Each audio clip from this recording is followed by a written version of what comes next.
चलिए, तो environment and sustainable development हम लोग शुरू करते हैं, ठीक है। और देखते हैं हमारे देश बचता है कि नहीं बचता फिर पोल्यूशन से। तो एनवायरनमेंट बेसिकली क्या है, इन्होंने डिफाइन किया हुआ है, is defined as a totally planetary inheritance in the totality of all resources. तो हमारे अर्थ के जितने भी resources, flora, fauna, biotic, abiotic factors, सब चीज़ें यहाँ पे कवर हो जाती है। प्लांट, बर्ड्स, एनिमल्स, हम लोग, एबायोटिक में एयर, वाटर, लैंड, सब ये सब कवर हो जाता है। तो इन्होंने डिवाइड भी किया हुआ है इसको पीछे। फंक्शंस इन्होंने एनवायरनमेंट के बताए हैं, प्रोवाइड रिसोर्सेज फॉर प्रोडक्शन। तो renewable and non renewable resources हमें यहाँ पे मिल जाते हैं। रिन्यूएबल ऑब्वियसली वो रिसोर्सेज होते हैं which without the possibility of the resource becoming depleted, बार बार आपको मिलेंगे ये, like trees and fishes. Non renewable क्या है, फॉसिल फ्यूल है, ये एक बार ख़त्म होते हैं तो बहुत सालों साल, लाखों साल लग जाते हैं बनने में। एंड नेचुरल रिसोर्सेज आपको एक ऐसा एनवायरनमेंट देते हैं जहाँ से प्रोडक्शन आप एक्चुअली में कर पाते हो। एनवायरनमेंट में आप वेस्ट भी एसिमुलेट कर पाते हो, process of production and consumption activity बता दो। The process of production and consumption activity generate a lot of waste which is absorb by the environment. तो ये मिक्स कर लेता है एनवायरनमेंट। तो आप देखते हो जैसे पेड़ पौधे हैं, कार्बन डाइऑक्साइड भी देते हैं, ऑक्सीजन भी देते हैं। पोल्यूशन है थोड़े बहुत लेवल का, अभी जैसे पीछे इन्होंने बोला था कि पानी जितना डालोगे पेड़ पे, घर के बाहर पानी डालो, इवेपोरेट होएगा तो पोल्यूशन का कंटेंट कम हो जाएगा। अब जैसे मेरी फ्रेंड है, वो रहती है अबू धाबी, दुबई वगैरह, तो वहाँ पे उन्हें बता दें, कहते हैं वो लोग आर्टिफिशियल रेन क्रिएट कर देते हैं जब पोल्यूशन ज़्यादा हो जाता है। चाइना में स्मोक टावर्स लगे हुए हैं, वो सारा क्रिस्टलाइज करके ना उसको डायमंड में कन्वर्ट कर देता है कार्बन को, ठीक है, क्योंकि कार्बन से ही बनता है ना, इस तरीके से। फिर एनवायरनमेंट आपका सस्टेन करता है लाइफ, कुछ बेसिक नेसेसिटीज़ है, सन, सॉइल, वाटर है, ये पार्ट ऑफ एनवायरनमेंट है, तो ये हमें एसेंशियल लाइफ प्रोवाइडिंग की तरह काम कर रहा होता है। एस्थेटिक सर्विसेज देता है, land, forest, water body, rainfall, air, atmosphere, they enjoy the scenic beauty. लोग जो है सीनिक ब्यूटी भी इनकी इन्जॉय कर रहे होते हैं, जैसे हिल स्टेशन चले जाओ, यहाँ जहाँ पे वाटरफॉल वगैरह है तो वहाँ पे आपको देखने को ऐसा मिल जाता है। सो इसीलिए कहते हैं कि environment is able to perform this function without any interruption as long as demand of this function is within its carrying capacity. ये क्या है कि resource extraction should remain below the rate of resource generation. तो हम क्या resource तोड़ते रहते हैं, ठीक है, निकालते रहते हैं। तो अगर अब क्या है, एक्सट्रैक्ट तो आप बहुत ज़्यादा कर रहे हो पर रीजनरेट नहीं हो रहे तो दिक्कत है। तो आपको कैरिंग कैपेसिटी में है, अगर दोबारा क्रिएट हो पा रहा है जल्दी तो बहुत अच्छी बात है, अगर नहीं तो फिर दिक्कत है। और generation of waste should remain within the absorption capacity of the environment. और इतना ही वेस्ट जनरेट करो कि हम एनवायरनमेंट आपको अब्जॉर्ब कर पाए। अब जैसे जब भी पराली जलती है इस टाइम पे, ठीक है, जो ये स्टबल बर्निंग जिसको हम लोग इंग्लिश में बोलते हैं, तो ये अब्जॉर्प्शन कैपेसिटी से परे हो जाता है। तो आप देखते हो स्मॉग क्रिएट हो जाता है, स्मोक प्लस फॉग, ठीक है, स्मोक प्लस फॉग का अभी तो फिलहाल कम है, एयर क्वालिटी ये लोग कह रहे हैं ख़राब हो रही है, बट आप देख रहे हो इतना धुंधला कोई कैटेगराइजेशन में नहीं गया। नहीं तो पिछले साल तो बहुत ज़्यादा था, एंड लिटरली आप देखते थे नाक और गले आपके ब्लॉक्ड हो रखे थे। इस साल तो मास्क ने बचाया हुआ है फॉर्चुनेटली, ठीक है। तो ये होना चाहिए। अगर ये सब चीज़ें अगर आप फुलफ़िल नहीं कर पाते हो तो एनवायरनमेंट जो है लाइफ सस्टेनेंस का काम नहीं कर पाता और एनवायरमेंटल क्राइसिस का खतरा बढ़ जाता है, ठीक है। रीज़न क्या है एनवायरमेंटल क्राइसिस के? एक तो पॉपुलेशन बहुत ज़्यादा बढ़ रही है, कंजम्पशन बहुत ज़्यादा है, प्रोडक्शन जो है बहुत ज़्यादा हो रही है, तो एनवायरनमेंट पे स्ट्रेस हमारे पड़ता है। एंड कई रिसोर्स तो जो है एक्सटिंक्ट हो चुके हैं, कई जो है अब्जॉर्प्टिव कैपेसिटी के बाद जो है उसके ऊपर जाके काम कर रहे हैं, ठीक है, उसके जो नहीं हो पाता। तो absorptive capacity means the ability of environment to absorb degradation, वो पॉसिबल ही नहीं हो रहा। इसके वेरियस रीज़न जो उन्होंने बताया, पॉपुलेशन एक्सप्लोजन है, इंडस्ट्रियल रेवोल्यूशन आया है, डिमांड बहुत ज़्यादा कर रही है, सप्लाई बहुत कम है, over use and miss use हम लोग कर रहे हैं, इंटेंसिव एक्सटेंसिव एक्सट्रैक्शन हो रही है रिन्यूएबल नॉन रिन्यूएबल सोर्सेज के, एंड ड्यू टू दिस बहुत ज़्यादा पैसा टेक्नोलॉजी और रिसर्च पर खर्च किया जाता है, ठीक है, ये चीज़ है। एक्सटिंक्शन जो है रिसोर्स की कॉन्टीन्यूज़ है, राइज इन पॉपुलेशन हमारी हो रखी है, एनवायरमेंटल क्राइसिस इससे हो रहा है, and due to affluent consumption and production standard of the developed world, waste जो है वो अब्जॉर्प्टिव कैपेसिटी ऑफ एनवायरनमेंट से ज़्यादा जनरेट हो रही है, इसकी वजह से भी एनवायरनमेंट ख़राब होता है। एंड जो भी डेवलपमेंट प्रोसेस हम लोगों ने अपना रखा है उससे एटमॉस्फेयर, वाटर, एयर क्वालिटी ख़राब हो चुकी है, जिसकी वजह से रेस्पिरेटरी एंड वाटरबोर्न डिजीजेज आपके ज़्यादा हो रहे हैं। एंड अगर अल्टीमेटली ये हो रहा है तो आपका हेल्थ के ऊपर ज़्यादा खर्चा होता है। ग्लोबल एनवायरमेंटल इशूज़ जैसे ग्लोबल वार्मिंग है, ओजोन डिप्लीशन है, इससे आपकी फाइनेंशियल कमिटमेंट भी बढ़ जाती है फिर, ठीक है, कि आपको जो है ऑब्वियसली इन सब चीज़ों से बचने के लिए काफ़ी कुछ करना पड़ता है ऑल्टरनेटिवली। तो thus it is clear that the opportunity cost of negative environmental impacts are high and environmental issues of waste generation and pollution have become critical today। तो ये क्रिटिकल हो चुके हैं और नेगेटिव कॉस्ट जो है हमारी ज़्यादा है। इसमें इन्होंने बोला है नेगेटिव इम्पैक्ट क्यों हाई है, increase financial commitments of the government due to global warming, ozone depletion and rise in expenditure and health due to decline in air water quality shows that opportunity cost of negative environment impacts are high. ये हमें देखने को मिल ही जाता है। तो जैसे इसमें नीचे भी लिखा रखा है, हमने 11th में भी पढ़ा है, opportunity cost is the cost of next best alternative, ठीक है, या फोरगॉन के पॉइंट ऑफ व्यू से भी समझा जाता है। तो फाइनेंशियल कम, अब एक तरफ आप प्रोटेक्ट ही कर लो, ठीक है, तो फाइनेंशियल कमिटमेंट आपका बढ़ेगा ही नहीं, ठीक है। जैसे आए दिन हम मतलब आप लोगों ने कभी नोट किया हो तो अभी मेट्रो लाइन बनी है, इन्होंने जैसे कई जगह जो है वर्टिकल प्लांटिंग वगैरह करी, वर्टिकल प्लांटिंग कर देते थे और पौधे सड़कों के किनारे लगाए जाते थे, उसके बाद फिर उसको कोई टेक केयर वाला नहीं होता था, सूख गए हैं, सारे झड़ गए हैं। अभी घंटाघर पे भी इन्होंने प्लांटेशन करी है, 2 लेबर लगा के चले जाते, कोई पानी डालने नहीं आते, कुछ नहीं आता, हफ्ते 10 दिन में कोई आ गया, घूमता घामता तो हो गया। तो जैसे मैं कभी कभी सोचता हूँ, मतलब वही इनिशिएटिव वाली बात हो जाती है कि ना सब लोगों की छतें होती हैं, अगर सब लोग अपनी छत पे ग्रीन कवर कर दें तो कितना ज़्यादा चेंज आ जाएगा, कितना ज़्यादा चेंज हो जाएगा। आप कम से कम 20-25 प्लांट भी अगर हर छत पे हो तो उससे कितना एनवायरनमेंट में आपके आसपास में फ़र्क पड़ जाएगा, और सारे करें तो कितना ज़्यादा इम्पैक्ट पड़ेगा। तो ये छोटे छोटे इश्यूज़ हैं, तो इससे हम लोग ठीक कर सकते हैं। फिर उन्होंने बोला रिवर्सल और supply demand relationship reason for environment degradation. Reversal हो चुका है, डिमांड बहुत ज़्यादा हो रखी है सब, और सप्लाई बिल्कुल कम है। और सप्लाई अगर कम होती है तो या तो चीज़ें महंगी हो रही है या फिर जो है ओवर यूज़ या मिस यूज़ हम लोग कर लेते हैं। तो इन द पास्ट कहते हैं पुराने टाइम पे क्या होता था, डिमांड कम थी, सप्लाई बहुत ज़्यादा थी, ठीक है, और उस टाइम पे एनवायरमेंटल रिसोर्सेज सर्विसेज बहुत ज़्यादा थे, पोल्यूशन आराम से अब्जॉर्ब हो जाता था और रेट ऑफ एक्सट्रैक्शन बहुत ज़्यादा कम था, एनवायरमेंटल प्रॉब्लम हमारे सामने हुई नहीं। अब जब से कैपिटलिज्म आया है, ग्लोबलाइजेशन हुई है, प्रेजेंटली डिमांड क्या है, बहुत ज़्यादा हो रखी है सप्लाई से। तो इस केस में क्या होता है, डिमांड ज़्यादा है beyond the rate of regeneration with the population explosion, with the advent of industrial revolution, the pressure on the absorptive capacity of environments has increased and the reversal of supply demand relationship is responsible degradation of the quality of environment, ठीक है। ये उल्टा जो हिसाब चल रहा है इसकी वजह से हमारा एनवायरनमेंट ख़राब हो ही रहा है। ग्लोबल वार्मिंग, ठीक है, ये बहुत एक इम्पॉर्टेंट फिनोमिना है और इनफैक्ट इसके ऊपर अब ज़्यादा बात करी जा रही है इसके ऊपर। तो ये क्या है, it is global warming is the observed and projected increase in the average temperature of earth atmosphere and ocean. और पिछले 10 सालों में काफ़ी चेंज देखने को मिला है। पास्ट सेंचुरी में इन्होंने बोला है ऑलरेडी टेम्परेचर 0.6 डिग्री के आसपास बढ़ चुका है एंड सी लेवल भी बढ़ चुका है, और आने वाले जैसे ये कहते हैं कि 2050 तक बाय अर्थ का जो टेम्परेचर है ओवरऑल जो है 3 से 4 डिग्री बढ़ जाएगा, वो भी सबसे खतरनाक है। 3 से 4 डिग्री टेम्परेचर बढ़ेगा, ग्लेशियर्स पिघल ही रहे हैं ऑलरेडी, सी लेवल बढ़ रहा है, और ये हालांकि फिनोमेना बहुत लंबा है, तो आने वाले कहते हैं 100, 150, 200 सालों में कोस्टल लेवल के जो वाटर्स हैं सारे बढ़ जाएंगे और कंट्रीज़ डूबने का खतरा काफ़ी है, ठीक है, कोस्टल पे ये ज़्यादा है। कॉजेज़ की अगर हम लोग बात करें क्यों है, due to increase in the greenhouse gas concentration like water vapour, carbon dioxide, methane and ozone in the atmosphere. Among factors that may be contributing are burning of coal and petroleum products, deforestation, methane gas released in animal waste, increased cattle production which contributes to deforestation, methane production and use of fossil fuels, and the atmospheric concentration of carbon dioxide and methane have increased by 41% and 160% above pre-industrial levels in 1750, ठीक है, काफ़ी ज़्यादा ही हो गया। Effect क्या है इसका देखने को मिल रहा है, ये मैंने बताया आपको, आइस मेल्ट हो रही है दोनों पोल्स पे, north and south. It has lead to steep rise in sea level in coastal flooding, hurricanes and other tropical storms are likely to become stronger. पानी जितना ज़्यादा होएगा तो चेंजेस हमें देखने को मिलेंगे। ट्रॉपिकल डिजीजेज आपके बहुत ज़्यादा बढ़ गए हैं, malaria, cholera, dengue, chikungunya and polar bear जैसे हमारे हैं, और जैसे सील्स हैं, पोलर बियर है, ये सारे जो एनिमल्स हैं ये एक्सटिंक्ट होते हुए नज़र आ रहे हैं हमें, ठीक है। फिर ओजोन डिप्लीशन भी अपने को मिल रहा होता है, ग्लोबल वार्मिंग की वजह से ही होता है। ओजोन लेयर हमारी डिप्लीट हो जाती है due to the presence of chlorine from man made chlorofluorocarbons and other forces. जैसे पुराने जितने एसीज वगैरह गाड़ी में और घर में लगते थे, इनफैक्ट रेफ्रिजरेटर वगैरह में भी होते थे, इनमें CFC कंटेंट होता था।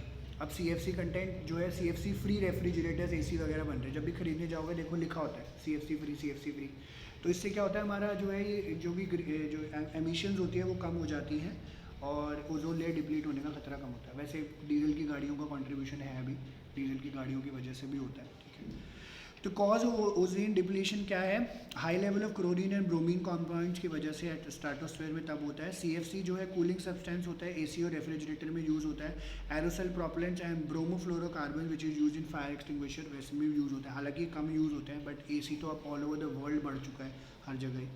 मेन इफेक्ट जो है हमें देखने को मिलते हैं, इससे क्या हो जाता है, अल्ट्रा वायलेट रेडिएशन अर्थ तक आती है एंड लिविंग ऑर्गेनिजम्स को खतरा होता है, ठीक है। वैसे देखो अल्ट्रावायलेट रेडिएशन आती है तभी आप देखते हो हमारे जो हम कोई भी चीज़ का जैसे कपड़े आपके क्यों सूख जाते हैं, अल्ट्रावायलेट रेज की वजह से सूखते हैं, ठीक है, वो गर्म करके कपड़े सुखा देते हैं। पर ये अगर जितनी मात्रा में बढ़ेगी, जैसे पीछे कोरल रीफ्स को प्रॉब्लम हो गई थी ऑस्ट्रेलिया वगैरह में देखने को मिला था, तो कोरल रीफ सारी ग्रेइश हो गई थी, कोरल रीफ्स कलर्ड होती है, तो एक्वेटिक जो इकोसिस्टम था वहाँ का ख़राब हो गया था, ठीक है। तो उसका रीज़न और डेवलप होने में, उनको रीजनरेट होने में बहुत टाइम लगा, तो अभी भी खतरे में, अभी पीछे भी न्यूज़ आ रही थी कि दोबारा जो ये फिनोमेना आपको नज़र आ, तो गर्म होता है पानी, जितना ज़्यादा गर्म होएगा ओशन का पानी, वो कोरल रीफ सारी ग्रेइश हो जाती थी, सारी कन्वर्ट हो जाती थी, उसको देखने को मिल जाता था, ठीक है। तो अल्ट्रावायलेट रेडिएशन आते हैं, स्किन कैंसर होने के खतरे ज़्यादा हो जाते हैं। आप देखेंगे ना, न्यूजीलैंड आप जाएंगे, वहाँ पे स्किन कैंसर बहुत होता है, क्योंकि वहाँ पे एक लेयर ही नहीं है अर्थ की, तो वहाँ पे स्किन कैंसर बड़ा कॉमन है। तो लोग जो है, जहाँ पे हम लोग यहाँ पे SPF 20-30 यूज़ करते हैं, वहाँ पे 90, 100, 120 ऐसे करके यूज़ होता है सनस्क्रीन प्रोटेक्टर जो होते हैं। तो वहाँ पे स्किन कैंसर के खतरे बहुत, वहाँ पे बहुत होता है स्किन कैंसर, क्योंकि एक लेयर ही नहीं है वहाँ पे, तो अल्ट्रावायलेट रेज डायरेक्ट पड़ती है स्किन पे। फिर हाँ रहते हैं लोग, रहते हैं।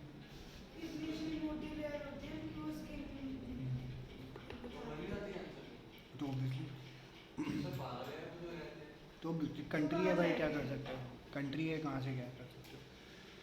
अब नॉर्थ पोल पे जो लोग रह रहे होते हैं, वहाँ पे पूरे टाइम ठंड होती है, बर्फ़ गिर रही होती है, फिर भी लोग रह रहे होते हैं। हाँ दिखता ही है।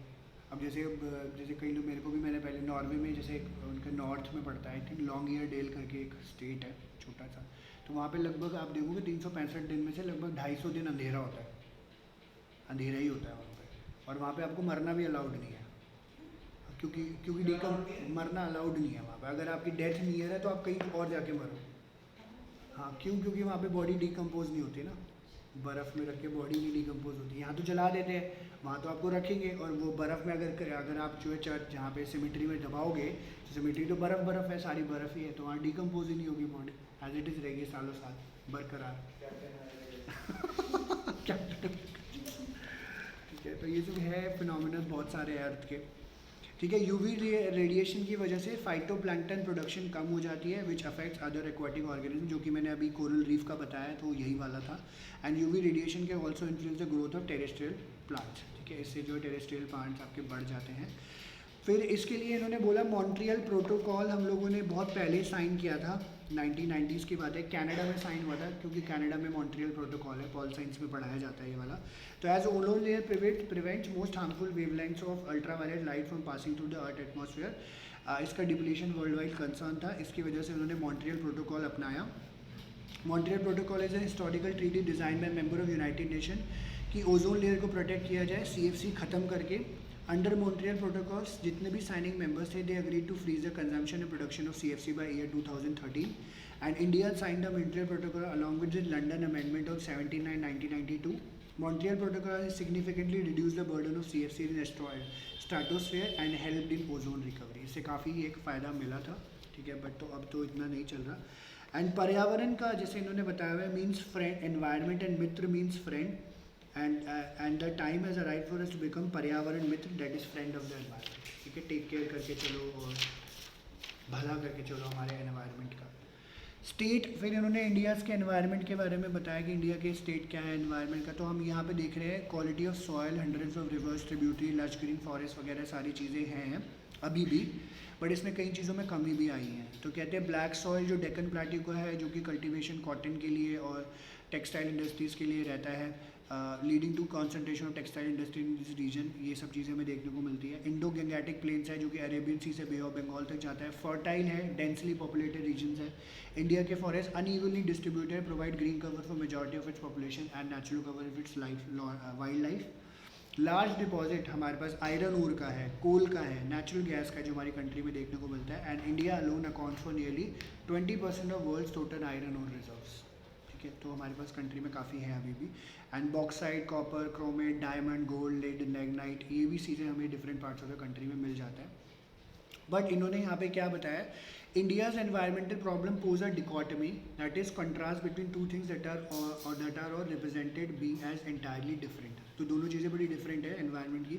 कहते हैं poverty is causing environmental degradation through cutting of trees, over grazing of animals, pollution of water resource, encroachment into forest land. हालांकि जैसे अभी ये जो नरेंद्र मोदी की स्कीम आई आई थी उज्ज्वला योजना, उसमें एक हद तक बोला गया था, बट अभी सारे लोगों को नहीं मिला है कि सब लोगों तक गैस सिलेंडर्स पहुंचाए जाए। ठीक है, तो उससे ये होगा कि हमारे जो ये फॉरेस्ट कटने बंद हो जाएंगे, क्योंकि पढ़े लिखे लोग होते नहीं, उनको लगता है यार ट्रेडिशनल वे फूक मार मार के करेंगे हम लोग, काम चल रहा है इस तरीके से। And affluence in the living standard in causing environmental degradation, ये भी एक बहुत बड़ी बात है, क्योंकि जितना ज़्यादा लोगों के पास पैसा बढ़ रहा है उस हिसाब से डिमांड लोगों की बढ़ रही है। And higher the demand necessity, higher the need for the production. For increasing the production, the demand for finite natural resources, it raises the pollution resulting from more vehicles and industries. तो I remember कि हम लोगों ने 1998 में मारुति 800 ली थी। ठीक है, हमारी पहली गाड़ी थी घर की। तो उस टाइम पे गाड़ियाँ बड़ी गिनती चुनती की होती थी, क्योंकि बाहर की कंपनी तो वैसे नहीं थी, सुजुकी के साथ मारुति का गवर्नमेंट टाई अप था। तो 1999 में डेवू ने अपनी कंपनी, डेवू की का जापानीज़ कंपनी थी, उन्होंने अपनी गाड़ी लॉन्च करी मटीज एंड सिएलो, बड़ी हिट हुई। hyundai ने अपनी सेंट्रो लॉन्च करी थी, पहली गाड़ी इंडिया में। और फिर ये टाटा ने अपनी नई गाड़ियाँ बनाई, इंडिका वगैरह, काफ़ी हिट हुई वो भी गाड़ी। ठीक है, तो ये थोड़ा सा क्योंकि एलपीजी पॉलिसीज़ का इम्पैक्ट होना शुरू हो गया था, तो ये हुआ। तो मतलब आज भी याद है, ट्रैफिक एक तो कम होता था, और हम लोग ना ऐसे गिनते थे, महीने में कहीं पे जाके एक मर्सिडीज़ नज़र आती थी, और ये मर्सिडीज़ नज़र आए, ओ भाई साहब ये ले, देखो देखो ऐसे, मतलब लोग दिखते रहे, तो क्योंकि पता होता ही नहीं था। तो आजकल तो आप सड़क पे खड़े हो जाओ, हर एक मिनट के अंदर कुछ ना कोई ऑडी, मर्सिडीज़, BMW, ये सब पास हो।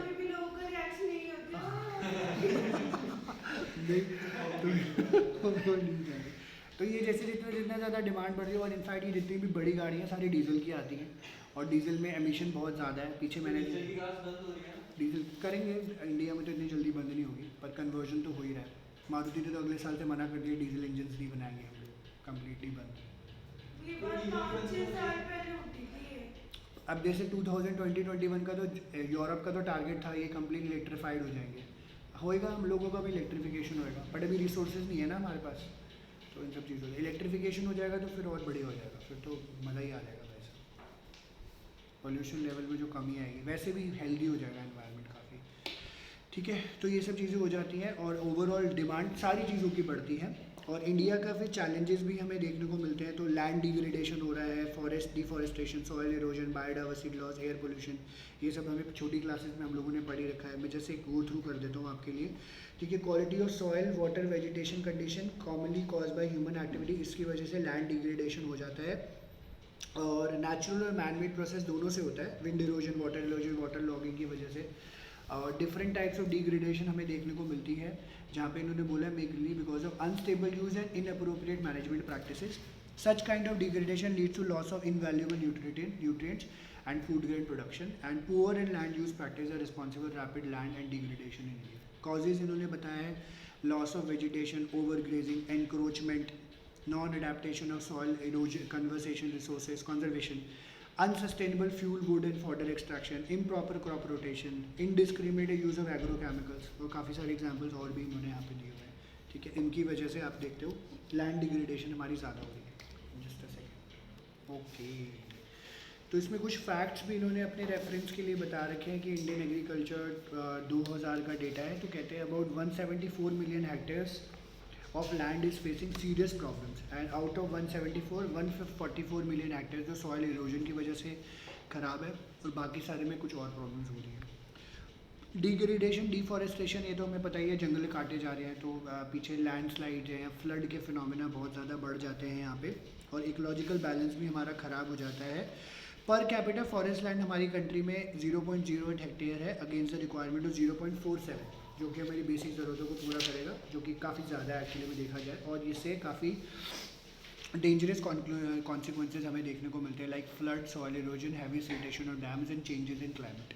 सॉइल इरोजन भी देखने को मिल जाता है, एक्सेसिव रेन्स एंड फ्लड की वजह से जो फर्टिलिटी होती है सॉइल की वो ख़राब हो जाए, मतलब इरोड हो जाती है। डिफॉरेस्टेशन सबसे बड़ा रीज़न है, और इसमें जैसे इन्होंने एस्टिमेट दिया हुआ है कि 5.3 billion tons a year soil की इरोजन की कैपेसिटी है, which is the excess of the recharge capacity. ठीक है, एक दिक्कत है ये। क्वांटिटी ऑफ न्यूट्रिएंट्स भी लॉस हो जाते हैं, और इंडिया में इन्होंने बोला अप्रॉक्सीमेटली 17% वर्ल्ड की ह्यूमन की and 20% of livestock population में 2.5% of world geographical area. The high density of population, livestock and the competing use of land for forestry, human settlement, industry exert an enormous pressure on the countries finite and land resources. क्योंकि जैसे हम लोग तो अपने survival के लिए करते करते जानवरों को भी तो चाहिए, तो उन लोगों का भी होता है, तो सॉइल इरोजन बढ़ जाता है। बायोडाइवर्सिटी लॉस भी है, which is defined as variability among living organisms from all sources including terrestrial, marine and other aquatic ecosystem and the ecological complexes of which they are part. Conservation and sustainable use of biodiversity is fundamental ताकि ecologically sustainable चले. तो overall biodiversity बोला जाता है. ये पानी में भी हो सकता है और natural environment के साथ भी होता है. एंड इसका इकोनॉमिक और सोशल कॉस्ट बहुत ज़्यादा है. प्लांट एंड एनिमल स्पीशीज़ को बहुत ज़्यादा खतरा हो जाता है. तो इमीडिएटली हमें बायोडाइवर्सिटी कंजर्वेशन करना ज़रूरी है. इनफैक्ट आप देख रहे होंगे, आपने अगर आसपास अपना देखा होगा, जैसे जो आशा पार्क में हमारी झील थी वो सूख गई. उषा पार्क, आशा पार्क, तिहाड़ गांव, वो नहीं झील थी, कौन सी झील थी? झील पार्क, हाँ, वो सूख गया. ऐसे कई जगह, बड़कल की थी, बड़कल की झील सूख गई, फरीदाबाद में होती थी. हाँ, एक बेसिक बायोडाइवर्सिटी हमारा छोटा सा यहाँ पे था. पॉन्ड, मतलब काफ़ी बड़ा लेक ही है, पॉन्ड ही मान लो, मायापुरी में लगता था FCI के पास. वहाँ पे बड़ा मतलब अच्छा ग्रीन हो रखा था सारा, पता ही, काफ़ी डिफरेंट बर्ड्स भी दिखती. सब सूख गया, सारे का सारा. तो इंडस्ट्रियल वेस्ट है, सब चीज़ें हैं, धूप इतनी हो रही है और उसको रीजनरेट कोई नहीं करता, तो ये धीरे धीरे सब खत्म होता जा रहा है. तो आप देखते हो ना, जब भी आप पहाड़ों पे जाते हो तो वहाँ पे कितना ज़्यादा चेंज आपको देखने को मिलता है. हर तरीके का पक्षी, पशु, है ना, कितनी सारी चीज़ें, कीड़े मकोड़े सब मिल रहे हैं. तो बायोडाइवर्सिटी में पलते हैं. अब यहाँ पे है नहीं, तो चिड़ियाँ ख़त्म हो गई, कौए भी ख़त्म हो रहे बेचारे. ठीक है, कबूतर बचे हैं बस, पता नहीं साले वो कैसे बचे हुए हैं, समझ नहीं आता. दिन ब दिन सर्वाइवल मैकेनिज्म अच्छा है. ठीक है जी. तो ये बायोडाइवर्सिटी कंजर्व करना बहुत ज़्यादा ज़रूरी है. एयर पोल्यूशन, जो कि हम लोग ऑब्वियसली पढ़ ही रहे हैं, एयर पोल्यूशन की वजह से जो एयर में काफ़ी हार्मफुल केमिकल्स हमारे हो जाते हैं. इंडिया में काफ़ी ज़्यादा है, अर्बन सेंटर्स में काफ़ी ज़्यादा देखने को मिलता है, industries and thermal power plants की वजह से. और व्हीकुलर एमिशंस भी हैं. नंबर ऑफ व्हीकल जो है इंक्रीज हो चुकी है from 3 lakh to 6.7 crore to 14.18 crore in 2011. And personal vehicle जैसे 2 व्हीलर व्हीकल और कार्स भी है, जो कि 80% of total number of registered vehicles है, contribute significant to total air pollution. And India जो है, it is one of the 10 most industrialised nation of the world. This achievement comes with unwanted unanticipated consequence like unplanned urbanisation, pollution and risk of accident.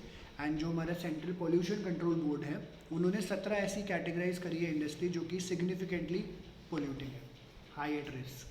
ठीक है, इसको control कैसे किया जा सकता है? बचपन से पढ़े आ रहे हैं. ठीक है, प्रमोशन करो, कहते हैं public transport, Delhi metro use करो, साइकिल से चलो. जैसे आज आया हुआ था जो हमारे चीफ जस्टिस है, ठीक है, उन्होंने बोला कि ऐसे जिस हिसाब से हालात है तो सारे लॉयर्स को साइकिल पे आना पड़ेगा और जजेस को भी साइकिल पे आएंगे. मतलब करो, इनिशिएट करो साइकिल पे आप, तब मज़ा आएगा. ठीक है, तो कहने और करने में फ़र्क होता है. ये हमेशा से, जब इस टाइम पे ही ये चल रहा होता है, पूरे साल तो पोल्यूशन होता नहीं है. फिर promotion of clear fuels in like CNG का तो अब यूज़ काफ़ी ज़्यादा बढ़ रहा है. अब इलेक्ट्रिक पे भी कन्वर्ट हो रहे हैं, LPG घर में यूज़ करने के लिए बोला है. एंड क्लीनर टेक्नोलॉजीज़ को रिपोर्ट, मॉनिटर करो, प्रमोट करो, इन सब के बारे में भी बताया हुआ है. फिर सेंट्रल पोल्यूशन बोर्ड बना हमारा 1974 में, और इन्होंने जो है काफ़ी ज़्यादा जो है एड्रेस किया एनवायरमेंटल कंसर्न. जैसे इन्होंने बोला मेन फंक्शन क्या था, इन्वेस्टिगेट, कलेक्ट, डिसमिनेट करना इन्फॉर्मेशन कि कहाँ कहाँ. अभी जैसे अभी पीछे मायापुरी में भी इन्होंने काफ़ी जगह दुकानें वगैरह बंद करी थी पोल्यूशन बोर्ड ने, कि अननेसेसरी वेस्टेज, गाड़ियाँ वाड़ियाँ कटती है, पोल्यूशन क्रिएट होता है इन सब के चक्कर में. फिर उन्होंने बोला कि जो है इनका टेक्निकल असिस्टेंस रहता है काफ़ी सारे लोगों को, streams and wells by prevention, control and abatement of water and air pollution in the country. Sponsor भी करते हैं इस इन्वेस्टिगेशन वगैरह, ताकि लोगों को पता चले कि क्या क्या चीज़ें चल रही है और कहाँ कहाँ प्रॉब्लम्स है, उसको ठीक करी जाए. फिर मास कैंपेन भी ये लोग ऑर्गेनाइज करते हैं, अवेयरनेस प्रोग्राम भी. कोड्स एंड मैनुअल्स भी बताते हैं कि सीवेज है, डिस्पोजल ट्रीटमेंट्स वगैरह आपको कैसे करना है, जो गंदगी वगैरह हमारी सारी. एंड एयर क्वालिटी भी ये रेगुलेट कर रहे होते हैं, असेस कर रहे होते हैं. जैसे हमारे तो मायापुरी, नारायणा, कीर्तिनगर की वजह से इस एरिया के AQI खराब ही आता है हमेशा. ठीक है, इंडस्ट्रियल पोल्यूशन क्योंकि यहाँ पर ज़्यादा हो रहा होता है. स्टेट बोर्ड्स भी इनको बोलते हैं हर बार इंस्पेक्ट करने के लिए, और अलग अलग ऑफिस आके इनको जो है चेक कर रहे होते हैं. चेक ये भी रखते हैं कि गैसेज एमिशंस तो नहीं है. और they also provide background air quality needed for industrial siting and town. They monitor the quality of 125 rivers, wells, lake, creeks, ponds and drains. And इसीलिए जो है अब सरकार जो है हमसे गुहार लगा रही है बार बार कि हम सस्टेनेबल डेवलपमेंट का यूज़ करें. ठीक है, तो ये ज़्यादा इम्पॉर्टेंट है. और ये बचपन में भी आप लोगों ने पढ़ा है, काफ़ी टाइम से ये पढ़ते हुए आप लोग आए होंगे कि सस्टेनेबल डेवलपमेंट क्या है, जिसमें इन्होंने बोला in which allow all future generation to have a potential average quality of life that is at least high which is being enjoy by the current generation. ठीक है, तो मतलब आपका एज इट इज़ रहे सब जगह, और बाहर आगे वाली जनरेशन की भी जितना आपने यूज़ किया उतना तो रहे. तो ना अननेसेसरी ये ना हो कि आप उसको भी ख़राब कर दो, आगे वाली पीढ़ी को आने की ज़रूरत पड़े तो उनके पास अवेलेबिलिटी ना हो। तो ये चीज़ बेसिक इन्होंने क्या बताया, क्वालिटी ऑफ लाइफ इंश्योर करके चले which is no less than what we have inherited. Sustainability का मतलब ये है कि एक बैलेंस क्रिएट करके चले सब चीज़ों में, एनवायरनमेंट है सब चीज़ों में। और ये इन्होंने बोला कि development of the path is sustainable if the stock of overall capital asset remains constant और बढ़े ना। फिर सस्टेनेबल डेवलपमेंट टर्म जो है international union for the conservation of natural resources ने ये टर्म दिया था, और इस कमीशन के हिसाब से सस्टेनेबल डेवलपमेंट होती है जो कि आपकी करंट की ज़रूरतों को भी पूरा करे without compromising the ability for future generation को भी कोई दिक्कत ना हो। इसमें आपकी सस्टेनेबल डेवलपमेंट में इसमें आपका बोला है जो आपकी बेसिक ज़रूरत है वो भी पूरी हो, और ये भी इंश्योर करे कि एग्रीकल्चर, मैन्युफैक्चरिंग, सर्विस सेक्टर भी धीरे धीरे ग्रो हो, तो आपकी बाकी सारी ज़रूरतों को पूरा करने के लिए, बट बात ख़राब ना हो। इसका एम भी इन्होंने बताया है, एम यही है रिसोर्सेज पूरा करो बट डैमेज मत करो एनवायरनमेंट, और फर्दर डैमेज अगर हो रहा है तो उसको रोका जाए, और बामनी बायोडाइवर्सिटी इकोसिस्टम को सिक्योर करके चले। कैसे कर सकते हैं? रिन्यूएबल रिसोर्स को जो है हम लोग कम यूज़ करें, substitute non renewable with renewable resources, जो अगर जो एग्जॉस्ट होती जा रही है, जो रिन्यू हो सकती है उसको यूज़ करें, नॉन रिन्यूएबल का कम यूज़ करें।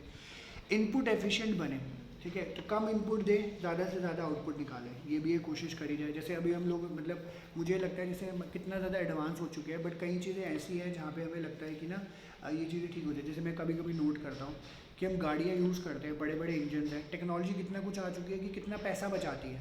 क्या गाड़ियों में ऐसा इंजन नहीं बन सकता जो फ्यूल जो है हमारा एवरेज ज़्यादा दे? अब घर में एसी लगाते हैं, कहते हैं इन्वर्टर एसी है, पहले एसी बिल आते हैं, इन्वर्टर एसी के भी पूरे बिल आ रहे हैं, कहने वाली बात है कि नहीं आ रहे।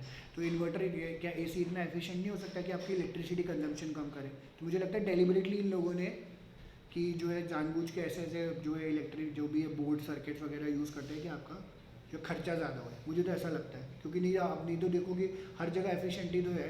अब आप अगर आप बेसिक से अपना फ़ोन ही उठा लोगे, आज वो सबसे ज़्यादा काम कर रहा होता है। आप थोड़े दिनों में ये ना हो एसी में सब आ जाए, एसी भी इसमें लगाओ, ठंडा ऐसी हवा आ रही है।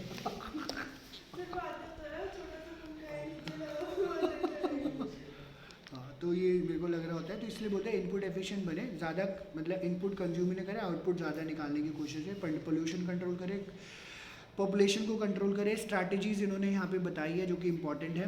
Non conventional sources of energy का यूज़ किया जाए, कई बार ये पूछा जाता है, इससे मार्क कर लीजिएगा। जैसे इन्होंने बोला है कि इंडिया जो है थर्मल हाइड्रो पावर प्लांट्स पे ज़्यादा डिपेंडेंट है। नॉन कन्वेंशनल में इन्होंने क्या बोला है? विंड पावर, ठीक है, वो जो पंखे आते हैं बड़े बड़े, विंड पावर, और जो है इन्होंने बोला वो साथ के साथ सोलर पावर का यूज़ किया जाए, और इससे जो है काफ़ी इम्पैक्ट होता है हमारे यहाँ पे। और इंडिया जो है यहाँ पे हमारा solar energy form of sunlight है, तो आराम से कन्वर्ट कर सकते हैं। अब तो कई लोग लगवा रहे हैं, और इनफैक्ट सरकार भी आपको सब्सिडी दे रही है, और इनफैक्ट आपसे भी बिजली खरीदते हैं, ठीक है, काफ़ी सस्ता पड़ता है। लगाओ तो आपका बिजली का बिल ही बहुत ज़्यादा बचा है। सोलर पैनल से तो बहुत खर्चा बचता है, लेकिन उनकी मेंटेनेंस हाई है, जो भी है, पर खर्चा तो है ही ना। मतलब ये मेन मैल से आपका खर्चा तो बचता है ना कम से कम। ये तो देखो आप पूरे दिन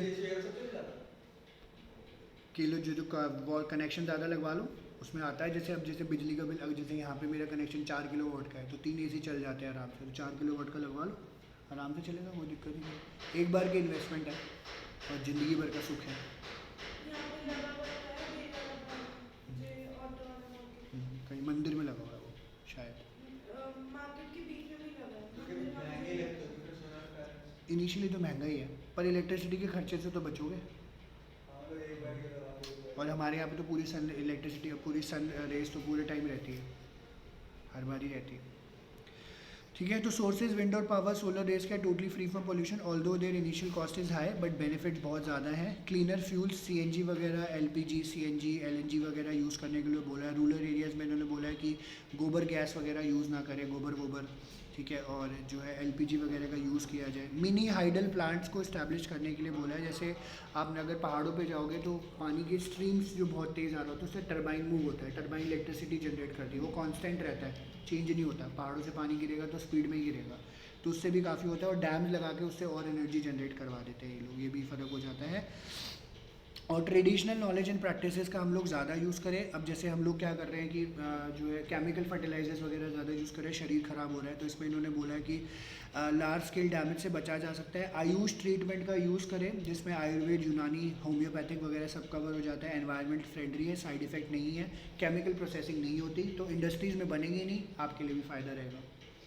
बायो कंपोस्ट का यूज़ करें, तो केमिकल फर्टिलाइजर्स एग्रीकल्चर प्रोडक्शन में यूज़ हो रखे हैं, बट इससे वाटर बॉडीज़ कंटामिनेट होती है।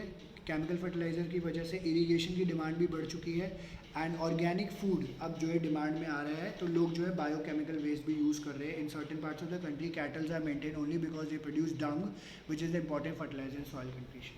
ठीक है, तो आपका बेसिकली इन्होंने ये बोला कि डंग, काउ डंग है या कुछ भी है, किसी तरीके का वेस्ट है ना, वो सब आपका खाद का काम करता है। तो आपका शरीर का एक्सक्रीशन जो है बेसिकली बहुत इंपॉर्टेंट है। पानी में ना बहाए, खेत में डालें। वैसे तो मना करें, खुले में शौच ना करें।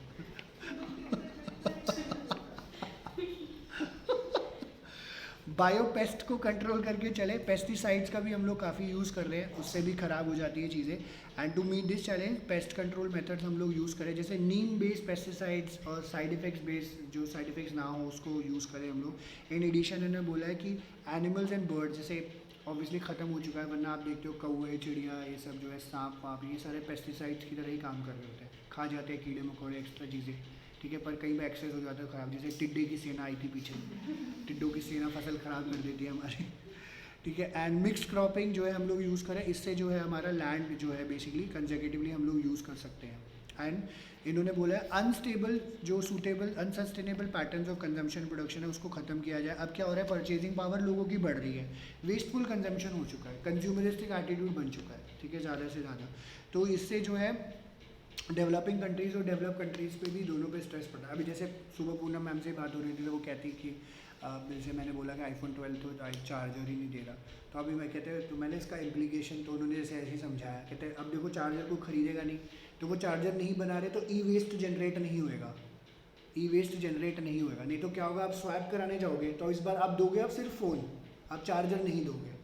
ठीक है, तो चार्जर तो बच्चा का बचा रह गया। अब नहीं तो चार्जर बनेगा, वो जाएगा, उसका क्या करेगा, वो पुराना चार्जर तो आपको नए तरीके से बना के देंगे नहीं, वो तो सारा ई वेस्ट है। जो पहली बार आईफोन ले रहा हो उसके लिए तो उसको अलग से चार्जर खरीदना पड़ेगा, और पहली बार तुम एक बार 1,70,000 रुपये लगाओगे।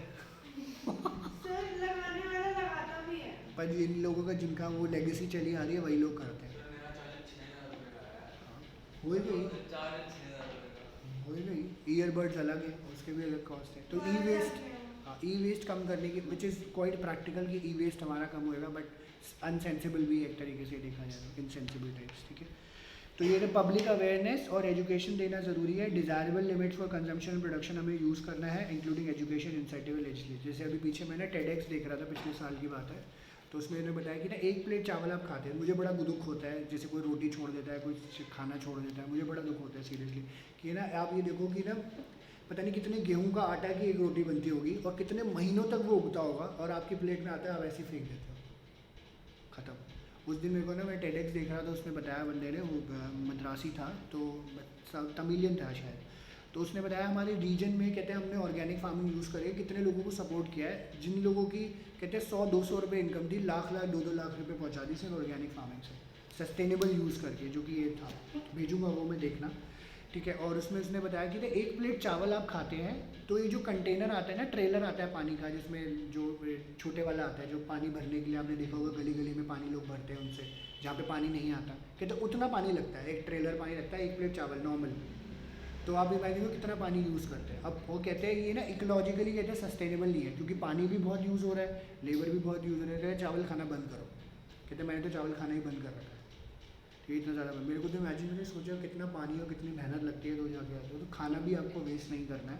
तो हम लोग जैसे अननेसेसरी ले लेते हैं, फालतू ले लेते हैं, तो इन सब चीज़ों से भी इम्पैक्ट पड़ता है, हम लोग सोचते नहीं है, पर वेस्टेज ही तो है। अब ये देखो, जब ढाबे बुरू पे जाओ या रेस्टोरेंट जाओ, हाँ जी प्याज का सलाद देना, मंगवा तो लेते सलाद, 2 प्याज कोई खाता नहीं है। मंगवाई और ये ढाबे वाले या रेस्टोरेंट वाले भी अंग्रेज होते हैं, पूरा भर भर के दे देंगे, भाई देखो तो सही कितना खाना है इंसान ने। और पहले तो क्या होता था, चलो पूरा ना सैलेड आता था तो बंदा खा लेता था, आजकल सैलेड की प्लेट के पैसे अलग लेते हैं। ये सर, पहले चार्ज पहले हाँ compliment पहले करो, कॉम्प्लीमेंट्री चाट होता है, देते हाँ पहले टमाटर प्याज खीरे टिंडे जो भी होते थे मिल जाते थे, अब प्याज देते हैं तो खाते, पर कितना वेस्टेज आप देखो, प्याज उगने में भी बहुत टाइम लगता है, तो कभी इतना भी दिमाग लगाओगे तो आप एक्चुअली में कंट्रोल कर सकते हो। जैसे मेरा भी होता है, मेरी को ज़रूरत होती है तो मैं कपड़े खरीदने जाऊँगा, वरना मैं कपड़े ही नहीं खरीदता, पड़े हुए चले। आज भी मेरे को पागल 6-7 साल पुराने कपड़े मेरे को आ रहे हैं। फिर पापा के 25 साल पुराने कपड़े चल रहे हैं। हाँ चल ही रहे होंगे, और सही है, बढ़िया और मेंटेन मस्त, करके बिल्कुल रखो। ये नहीं लगता कि इतने पुराने कपड़े हैं। अब ये मेरी 6-7 साल पुरानी शर्ट है, चल रही है, बढ़िया है, कोई दिक्कत ही नहीं है ना, सही बात। देते ही नहीं है आपको कपड़े। चलो जी, तो ये तो हमारा ये वाला चैप्टर भी ख़त्म हो गया, तो ठीक।